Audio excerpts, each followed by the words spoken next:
Siswa SMK Negeri 2 Palembang menciptakan mobil robotik. Muhammad Aziz, salah satu siswa kelas 12, menyampaikan robot ini merupakan modifikasi mobile.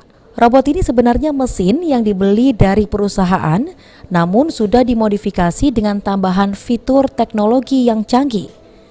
Seperti ditambah fitur kamera yang dihubungkan melalui Android dan fitur pintar lainnya, seperti deteksi warna yang bisa dibaca oleh robot tersebut. Fungsi dari robot ini dapat memindahkan sebuah barang dari tingkat yang rendah maupun yang tinggi. Dari pihak sekolah nantinya robot ini akan diikutsertakan dalam kompetisi LKS robotik tingkat nasional yang akan dilaksanakan pada bulan Juni mendatang di Kalimantan Selatan, Samarinda.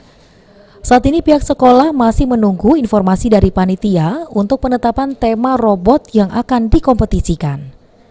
Ade Sunandar, PAL TV.